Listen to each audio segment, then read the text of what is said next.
আমাকে ধরা হয়েছে বিডিআর ক্যাম্পের সামনে থেকে।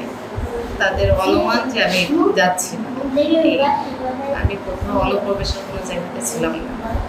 এখানে আসছিলাম, ওটা হচ্ছে আপনার আমতলিতে যাচ্ছিলাম। ডিজেএফ নাকি আমার নামের পত্র দিয়েছে তাদের কাছে, তারা আমাকে গাড়ি আটকে নিয়ে আসছে ওখান থেকে, তাদের ক্যাম্পের সামনে থেকে অবরোধ করে।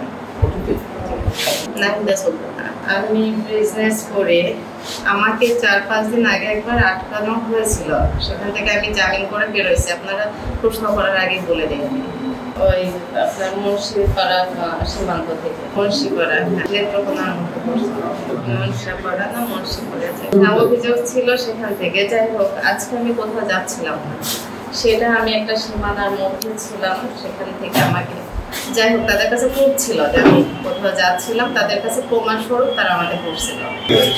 শহরে শহর মোকাদ্দের শেখ, স্থানীয় বাড়ি আমাদের আলমনগরে। মোকাদ্দের শেখ MOKADDESS।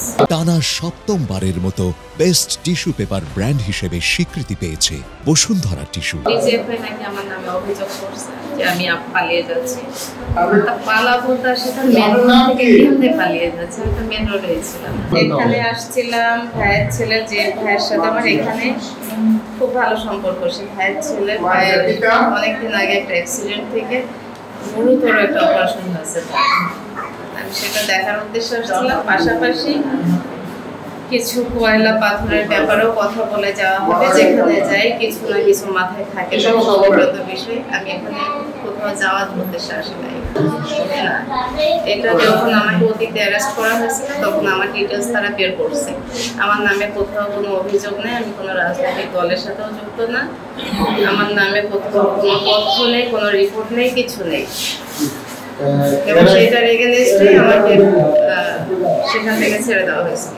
ক্যাম্প থেকে না, তাদের প্রসেস করে তারা কোর্ট থেকেই ছাড়ছে। অভিযোগ আসলে পরে নাকি মামলা নিতে হয়। তো আমাকে যখন স্যার বলছিলাম আপনাদের প্রসেস আপনারা করেন, কিছুর সাথে যুক্ত না। আমার অভিযোগ বলতে তেমন কেউ নেই।